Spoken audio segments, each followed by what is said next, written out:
And we just want to have a bit of a preview about Grand Prix. It's Friday night now, and we're 2 days away from first practice.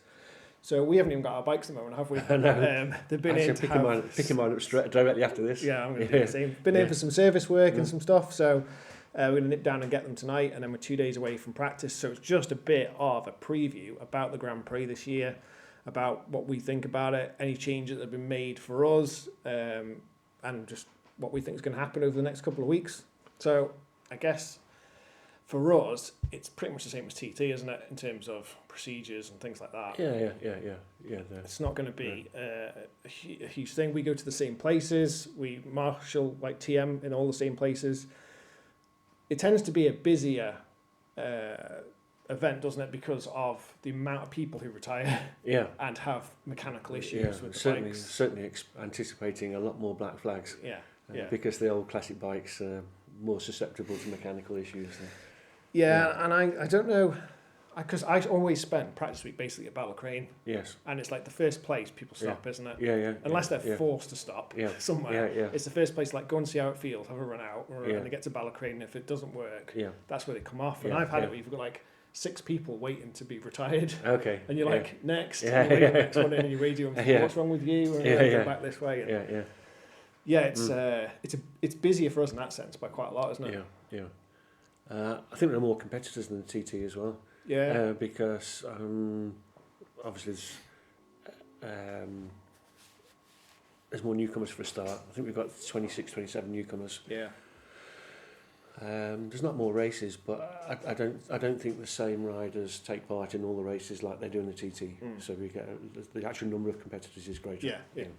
Yeah, definitely. So for us, like the procedure of Grand Prix is like really, really similar to TT. You know, the way we use all the radios, the gear we carry, everything's the same. It's just another load of people racing on the TT course who we'll deal with if there's any problems. That's pretty much the basis of it. But a few things coming out last week about riders riding certain things. So it turns out Michael's not riding a Suzuki. Yes. He's riding a 916 Ducati. Yeah, the same one Dean rode last year. I don't know. Yeah, I think it is. Is it? Yeah. And there's Dean just did one bike. Dean did an amazing. Was it 125 he did last year? He did something. He was leading the race when he went down, I think. Yeah. So it'd be interesting to see what Michael can do on that. But obviously Dean, now factory Honda rider, he couldn't race a Ducati. No, that's right. So has he got like a RC40? I actually can't recall seeing Dean's name. I haven't looked at the programme.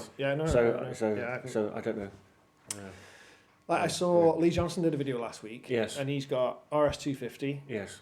RC30. Yeah. Both painted up in the same colours. And he was with Nathan. Right. So Nathan, you need to have a look at it because it's full castroled up. Wow. Number 1 on it, like his bike was. Yeah. And I don't know if he's keeping it in that livery. But he was testing it at Cadwell last week. Right. It looks so trick. So Nathan's doing the ultra lightweight on a little 400 Honda. Oh, I don't know. Is he? I thought it was. I thought it was a 400. I don't know. I thought it was. I think he's got 400 as well. Has he? I'm not sure. Well, we'll find out, won't we? We'll find out, but it'll be a Honda, won't it? Yeah, it'll be a Honda. But Lee says in the video, he goes, and that's a bike that Nathan have bought, and I was like, I would have bought, and then something came up this week on social saying it's a H&H, which is their company now, isn't it? Yeah. So they're riding under that banner. Okay. So I don't know if they have managed to get hold of one and buy one. I don't know because I'm pretty sure they have. Because Lee, whoever owns those bikes that Lee rides, I think it's all part of that Ashcourt Racing program. Yeah. He had 2, and they brought 2 last year. Right. And I think Nathan did ride them both at some point because Lee was injured again, wasn't he, last year? Yeah, that's right. Yeah. So but they've just finished this 250 for Lee. That looks real nice. And he fits them, doesn't he? Yeah, it'll be great to see him out in the 250. Yeah. It really will. Like I was watching a bit of BSB last week, and he's back riding at BSB. Yes. But obviously, at Thruxton, and he was like, I was saying he's struggling. He's not struggling. He was still he was in the top 15. Yes. But obviously, you expect to see him in the top 3, don't you? Yeah. But I think he's just riding a bit safe, thinking about don't want to hurt myself again. Because he runs some laps at TT course. He's only done 1 lap at TT course in the last 3 years, and that was a parade lap on his triumph this year. So is that what he's done? Yeah, he's just been injured. Okay. So he's on that. Yeah. Who else is on big bikes? Everyone's on a Kawasaki, aren't they? So I remember Nathan saying last year he thought the IC45 was down quite a lot on speed. Yeah. Compared to the Kawasaki's. Like, and I think even at Esrad that Michael rode was, but he made the difference. Yeah, Like he does. Yeah. But yeah, like it like Rob Hodgson will be on a decent Kawasaki, won't he? And Yes. I'm assuming Craig Neve will. Yeah. And Dave O'Johnson. Yeah. They're all on one of, because there's like 6 or 8 of those Kawasaki's that are really good. Then for the 250s, I think those Laylaw bikes weren't coming originally, but they've changed now. Yeah, Eddie Laycock is running them, isn't he? Yeah. Yeah. So like last year, Mike Brown on Locker rode them. Yes. I don't know if they're doing them again. I don't know. I'm pretty sure Mike Brown is riding one. Is he? And I thought Locker was riding one. Right. But again... Actually, did F3 last year? Did Adam McLean ride one? I can't remember. Anyway, we'll find out. All we should have got a programme today. So we'll be able to just look at it and say, we'll be able to actually have an informed decision on what we're talking about. Yeah. We're just making it up as we go. And then going to like the modern proper Manxes, with as far as I'm concerned, the proper racing, which is the Manx Grand Prix classes. And I'm not, you probably know more about this now than I do in terms of who's to watch for these races. Yeah. It's, I mean, it's still the part of the Manx Grand Prix that I love is seeing who's going to come out, and it's where the future stars are made, isn't it? I say the same stuff all the time. And who's going to be the one that's going to come out, and last year it was probably Joe Yeardsley, wasn't it? Yeah. And Joe rode, exceptionally well. She could have quite easily won 2 races. Arguably, he should have won both the junior and the but him and Marcus. Yeah, and Dave that's Rigby, right. Newcomers, they were all superb. Yeah, superb. I love seeing those newcomers for me. Yeah.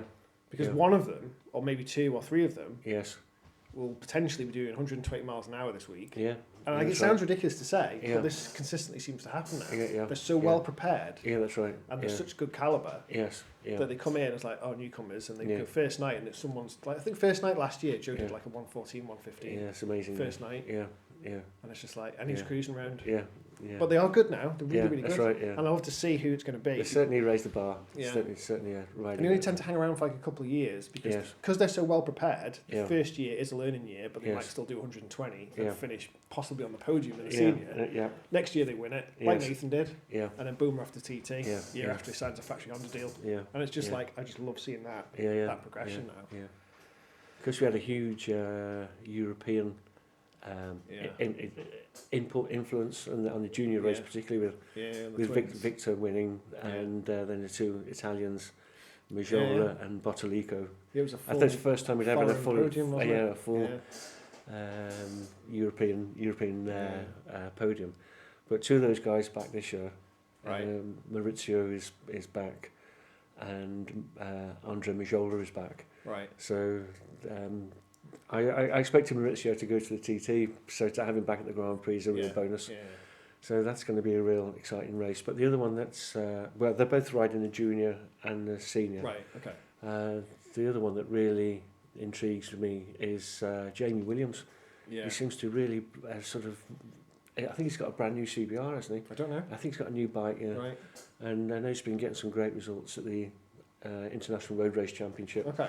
And I thought he just was outstanding down at the Southern as well. Did Jamie go to the TT though? He did go to the TT, yeah. And now he did back. I think he did 1 Grand Prix, went straight to the TT. Didn't work out so well for him, and now he's come back and he's sort of going through this process of slowly building his speed up. And based on his performances recently, I think he's going to. He rode last year though, didn't he? He rode the Grand Prix last year. Yeah, he did. Yeah. But whatever reason, I did speak to him recently about it. I can't remember what it was, but he had some pretty bad luck and things didn't pan out for him. But he seems to be have some forward momentum at the moment, and I think it could be a good meeting for him. Yeah.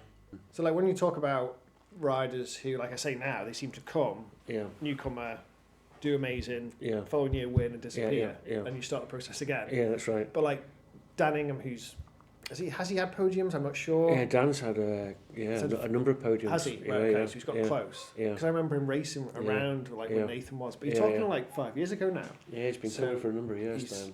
He just must have. He just wants to try and win it. There's a different train of thought, isn't there? Yeah, that's the train. That's what I want. Some people say you can just stay too long at the Grand Prix, and other people say, well, that's what I want to do. I want to try and win it. Yeah. I mean, Joe's an interesting case because I had a lot of conversations with Joe before the Grand Prix last year. He was at a bit of a crossroads. He was good enough. He had a good enough reputation to go straight to the TT. Yeah. but obviously his dad won the Grand Prix, Yeah. and he was really keen to follow in his dad's footsteps. Yeah. And the rules changed last year so that a newcomer could do more than one race. Right. So Joe said, if I can only do the one race, I'm going to go straight to the TT. Yeah. But he got to do the 2 races. Yeah. So he's stuck for he went for the Grand Prix. Luckily for us, 'cause I Yeah, thought absolutely. Yeah. it was like you say, it was a great race. Marcus and Joe. Yeah, it was. And then you went out to Mexico with him, didn't you? Well, with Joe, yeah. Yeah. And he did, you know, He did go out there, too, wasn't he? to come down that Cayenne road race course in 38 minutes Yeah. with no back break. Like I've got no like. Well, I can assure you. But you saying it. Yeah, that's really good going. Yeah. That's really good going. Yeah. Of course, we're all mainly preoccupied with the racing, but there's a couple of events on in between the races. So there's an event on in Peel on Thursday afternoon of practice week. Yeah. And so assuming that the race schedule doesn't affect because of bad weather or whatever, there's something on Peel Promenade with the guys from the Lease Museum, Wobbly Bob Taylor's inviting lots of people to go down, and it calls it the Sound of Thunder, and basically you take your race bike down, you start it up and make loads of noise, and he gives you a pint and a bite to eat, and as a way of saying thanks for doing that. And it's been going for this will be the 3rd time I think he's done it, and it's a great event. Yeah. And gets to the bikes up close. I think Molly's taking his sidecar outfit down there, so going on to Peel. Yeah. And another one that I'm really hoping will be well supported is the Jack Wood Memorial Lap. Yeah. And that's taking place on Sunday let me get this right, 26th. Yeah. Sunday the 26th. Yeah. It was going to be 9:30, it's now going to be 10 o'clock. Okay. And Jack Wood, if your dad will know all about Jack Wood. Jack Wood he did everything really. He's successful competitor, marshal, travelling marshal, course car driver, clerk of the course, the whole lot. Sadly died last December. Yeah. So it's going to be our first Grand Prix without him. Yeah. I went round to see his wife Pat and said, look, I'd like to... Alan Brew organises the lap. I suggested to Alan we could perhaps have it as the Jack Wood Legacy Lap. And Jack's wife Pat is more than happy for us to do that. So, please get down and support it. Yeah, hopefully, we're going to be there. We'll have all our travel marshal stuff, a bit of a TM presence there. So so it should be good. Yeah. Hopefully, we get some decent weather. And, and we can have a nice run round. Yeah. And sign on in the Sports Club tent behind the grandstand. Yeah. In any practice or race period, that'll be open, and you can make a little donation. Yeah. Jack's wife, Jack's widow, Pat, is going to be in a trike. Right. At the very front of the. Okay. Parade, so it's hopefully it'll be a well supported event. Hopefully good. So we're going to shoot down south now, pick up our 5-blades and get ready, get all our bits ready, radios and things, and get all our stuff ready for first practice on Sunday. We've got 2 good days of weather now, which is very rare we can actually say we've got 2 good days of weather, but today's been nice, tomorrow's been nice, and Sunday's going to be nice, and it means that not only will it be nice on the day, but we've had 3 nice days on the lead up to it, so the track will be in decent condition. What time roads close? I think it's 12:45. 12:45. Yeah, and then we're back open for sort of 5-6 o'clock at the latest. Hopefully, all being well. But thanks again for watching, and we'll have another update for you in a few days after the first practice. See you then. Thank you.